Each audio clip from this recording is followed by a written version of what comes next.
The quiet changes no one warns you about after 65. There comes a point in life when the calendar keeps moving, but time begins to feel different. If you're in your late 60s or early 70s, you've probably noticed that the world hasn't necessarily become harder overnight. Instead, it's become quieter. The changes arrive so gradually that they're easy to dismiss at first. You tell yourself you're simply having an off day. Then a few off days become a few weeks, and before long, you're wondering when everything started feeling so different. Most people spend decades preparing for retirement. They save money, plan vacations, think about where they'll live, and imagine the freedom that comes with leaving behind a busy career. But very few people prepare for the emotional side of growing older. Nobody really tells you how your relationship with time changes. Nobody explains why ordinary routines begin to feel heavier than they used to. And almost nobody talks about how easy it is to mistake normal aging for personal failure. The truth is, growing older isn't simply about adding more birthdays. It's about learning to live in a world that keeps changing while you're changing too. Some mornings you'll wake up feeling exactly like the person you were 20 years ago. Then you catch your reflection in the mirror, or you notice your knees protesting as you stand up, and you're reminded that life has quietly moved into another chapter. That realization can feel unsettling, but it doesn't have to be frightening. In fact, these years can become some of the richest years of your life, if you understand what is happening, instead of fighting against it. Today I want to share several quiet realities that many people experience after 65. They're rarely discussed openly, yet they shape everyday life more than almost anything else. Understanding them won't erase every challenge, but it might help you meet those challenges with greater patience, greater confidence, and perhaps even greater joy. Because growing older isn't about losing yourself. It's about discovering a different version of yourself, one that values peace over pressure, presence over perfection, and meaning over speed. When every day starts looking the same, think back to your younger years. Life almost forced variety upon you. There were jobs to get to, children to raise, errands to run, deadlines to meet, neighbors to help, birthdays to celebrate, and unexpected problems waiting around every corner. Some days were exhausting, some days were exciting, but very few days were identical. As retirement settles in, something subtle begins to happen. Without realizing it, many people create lives that are wonderfully comfortable and dangerously predictable. The same breakfast, the same television programs, the same chair, the same grocery store, the same conversations, the same route to the pharmacy, the same bedtime, the same bedtime. At first this feels like stability. After decades of rushing through life, routine can seem like a reward. And for a while it is. There's comfort in familiarity. There's peace in knowing what tomorrow will probably look like. But the human mind has an interesting habit. It adapts to whatever becomes familiar. Eventually, what once felt comforting begins to feel invisible. Days start blending together. One Tuesday looks almost identical to the previous Tuesday. Weeks disappear without leaving behind memorable moments. It's not because your life has become empty. It's because nothing is asking your attention to wake up. Our brains are remarkable. They constantly search for things that are new, surprising, or emotionally meaningful. When everything stays the same, the brain gradually stops recording experiences with the same richness it once did. That's one reason time seems to speed up as we grow older. The months haven't become shorter. Our memories have simply become less distinct. Imagine reading the same page of a book every single day. Eventually, you stop noticing the words. Life can become like that too. The solution isn't to chase excitement every day. It isn't about skydiving at 70 or traveling across the world every month. Sometimes the smallest changes create the biggest difference. Take a different walking route. Visit a neighborhood you've never explored. Order something unfamiliar at your favorite cafe. Read a book written by an author you've never heard of. Listen to music from another generation. Plant flowers you've never grown before. These tiny acts tell your brain something important. Pay attention. And when your brain pays attention, life begins to feel alive again. But routine isn't the greatest threat to happiness after 65. There's another change that happens so quietly many people don't recognize it until months or even years have passed. It doesn't begin with other people leaving your life. It begins with something inside you becoming quieter.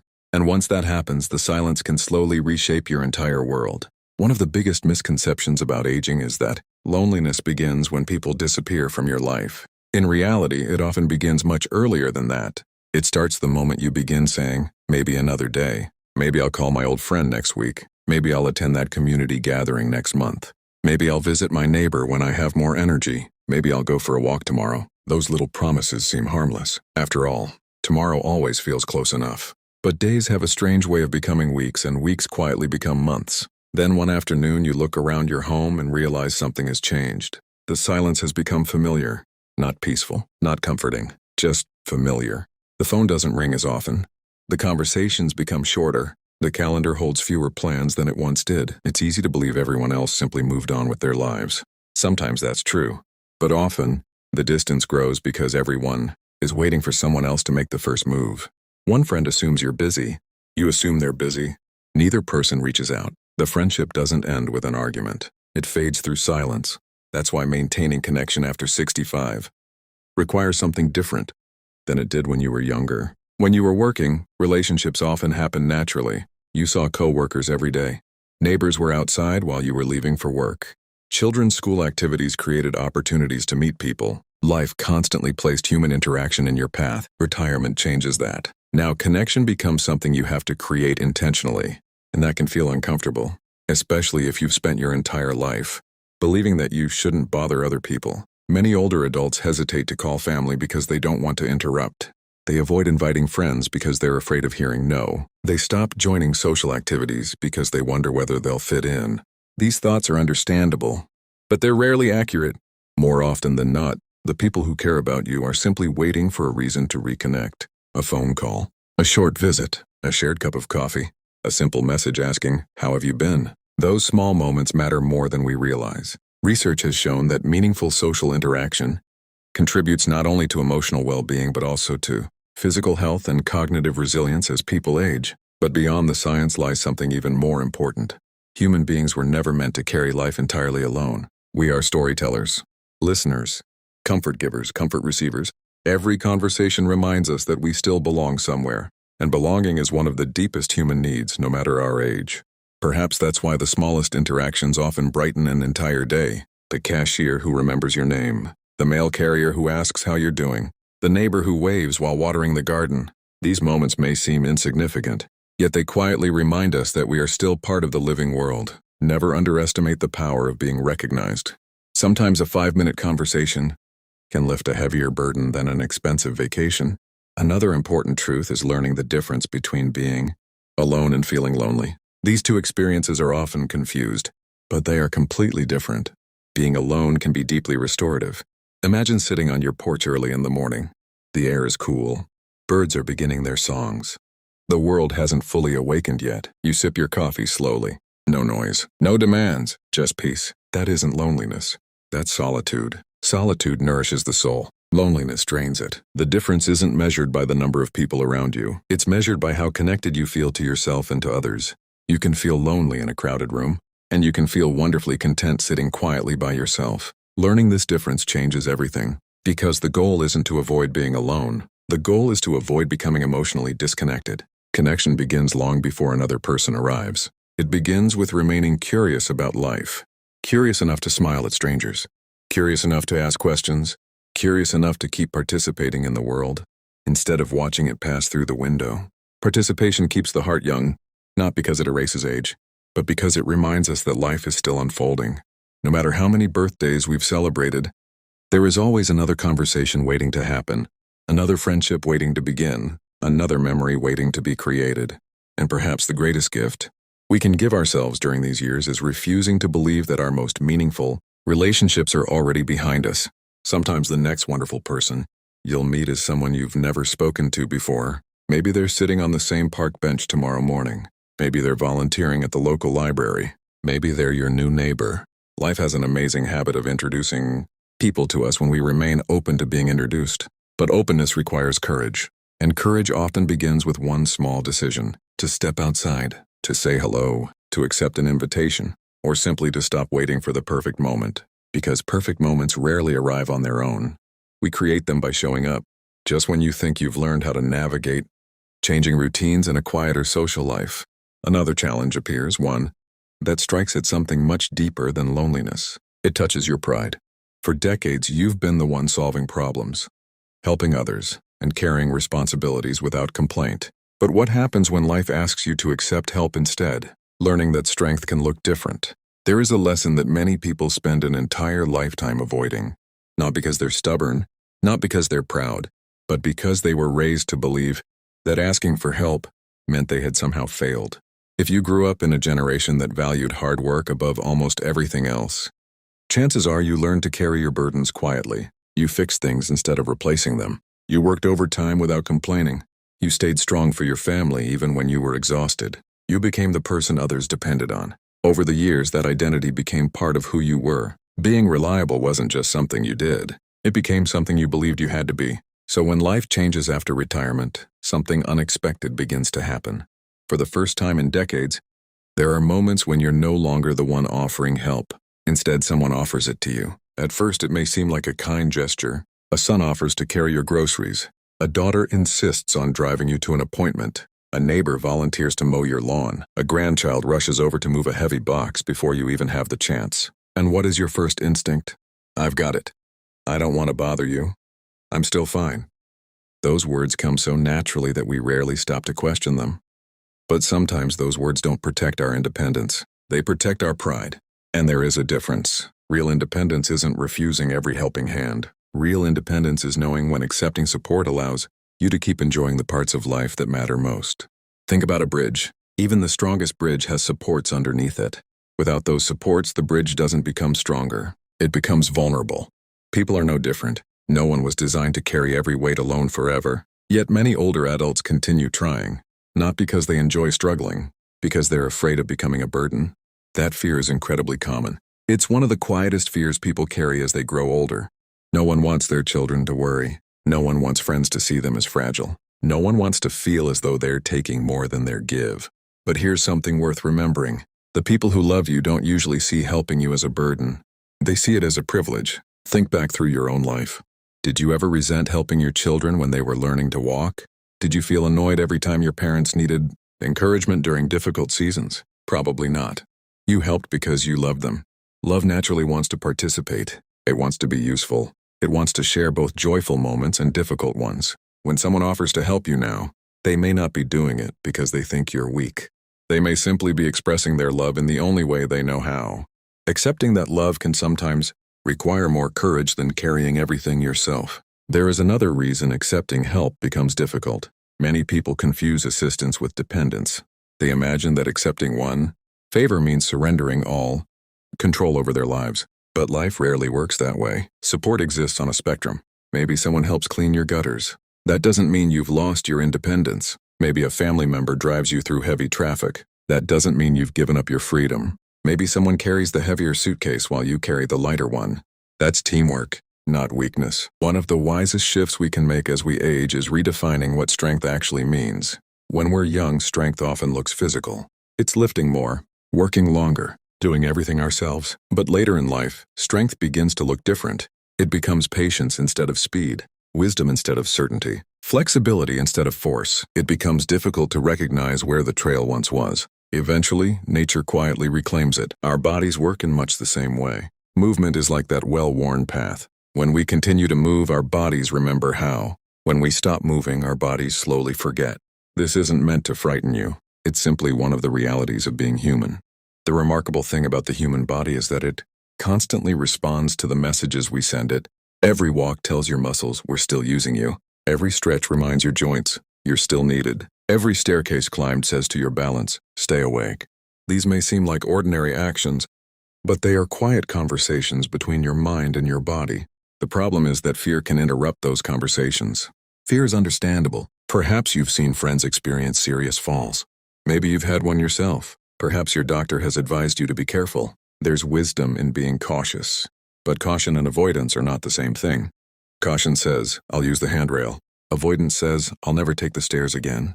Caution says, I'll carry one grocery bag at a time. Avoidance says, I'll stop shopping altogether. The first protects your independence. The second slowly takes it away. One of the greatest gifts you can give yourself during these years is refusing to let fear make every decision. That doesn't mean ignoring pain. It doesn't mean pretending you're 25 again. It simply means continuing to participate in your own life. Participation looks different for everyone. For one person, it might be walking around the neighborhood every morning. For another, it might be tending flowers in the backyard. Someone else may enjoy dancing in the living room. While their favorite songs play through the speakers, another person may find joy in gentle stretching before breakfast. The activity matters less than the consistency. Too often, people believe exercise only counts if it's intense. They imagine crowded gyms, heavy weights, or exhausting workouts. But movement isn't a competition. It's a commitment to remind your body that life is still happening. One step, one stretch, one walk, one day at a time. Over the years, these simple choices accumulate. Much like interest in a savings account, small deposits eventually become something valuable. 5 extra minutes of walking each day may not seem important this week, but imagine those minutes added together over an entire year. Imagine the confidence that grows from knowing your body still responds when you ask it to move. Confidence isn't built through perfection. It's built through repetition. The same is true emotionally. Every time you overcome hesitation, even in a small way, your mind learns something powerful. I can still do this. Those 5 words carry enormous strength, not because they deny aging, but because they acknowledge possibility, one of the knowing when to rest instead of pushing through unnecessary pain, knowing when to say yes instead of always saying, I'll manage. That's not giving up, that's adapting. And adaptation has always been one of humanity's greatest strengths. Look at nature. The tallest tree in the forest isn't always the one that survives the fiercest storms. Often it's the tree that bends with the wind instead of resisting every gust. People can learn something from that. There is dignity in resilience. But resilience doesn't always mean standing alone. Sometimes it means allowing others to stand beside you. One conversation, one helping hand, one shared responsibility. Those moments don't reduce your value. If anything, they deepen your relationships, because relationships were never meant to be one-sided. For decades you gave. Now perhaps life is gently inviting you to receive as well. And there is grace in that. There is humility in that. There is even healing in that. Perhaps one day you'll realize something surprising. The people who love you never needed you to be perfect. They never expected you to carry everything forever. They simply wanted the chance to walk beside you. Maybe that's what family has always been. Not rescuing one another, but refusing to let anyone walk alone. Yet even after we learn to accept help, another quiet change begins to shape everyday life. It doesn't arrive with pain or dramatic illness. Instead, it whispers through tiny moments. A pause before climbing the stairs. A second thought before lifting something heavy. A hesitation that wasn't there a few years ago. Why do these small hesitations matter so much? Because they can quietly determine whether our world keeps expanding or slowly begins to shrink. The quiet hesitation that can shrink your world. If there's one thing that surprises people about growing older, it's that the biggest changes rarely happen all at once. Most of the time, they arrive so quietly that you hardly notice them. There isn't a single morning when you wake up and suddenly feel like an entirely different person. Instead, the changes slip into your routine one small moment at a time. One day you pause a little longer before getting out of bed. A few weeks later, you think twice before carrying a heavy bag from the grocery store. Months later, you decide to skip a walk because the weather feels a little too warm or a little too cold. None of these decisions seem important on their own. In fact, they often feel perfectly reasonable. But life isn't shaped by one decision. It's shaped by hundreds of small decisions repeated over time. That's why many older adults don't notice that their world is becoming smaller. It doesn't happen because they want it to. It happens because comfort slowly begins replacing confidence. Imagine a favorite path through a garden. If nobody walks that path for a few months, weeds begin to grow. After a year, most beautiful things about growing older is discovering that courage changes its appearance. When we're young, courage often looks dramatic. It's taking risks, starting careers, moving across the country, chasing ambitious dreams. Later in life, courage becomes quieter. It looks like attending a community event where you don't know anyone. It looks like taking a walk even when you don't entirely feel like it. It looks like learning something new after believing your best learning. Years are behind you. It looks like believing your story isn't finished, because it isn't. As long as you're here, there are still pages left to write. There are still conversations waiting to happen, still sunsets waiting to admire, still books waiting to be read, still laughter waiting to be shared. Age changes the pace of life. It doesn't erase its possibilities. Sometimes the greatest victory isn't climbing the highest mountain. Sometimes it's simply refusing to stop climbing the small hills that appear in everyday life. And those small victories deserve to be celebrated, not by anyone else, by you. Because every step forward is a quiet declaration that you're still choosing life, not the life you had 30 years ago, the life you have today. And today's life is still filled with opportunities if you're willing to notice them. Physical changes may reshape the way we move through the world. But there is another challenge that reaches much deeper than aching joints or slower steps. It lives in our memories. It appears unexpectedly in the middle of an ordinary afternoon, triggered by a familiar song, An empty chair or an old photograph. It's the quiet weight of grief and learning how to carry love for those we've lost without allowing that sorrow to keep us from fully living. But perhaps the greatest challenge of growing older has nothing to do with your body at all.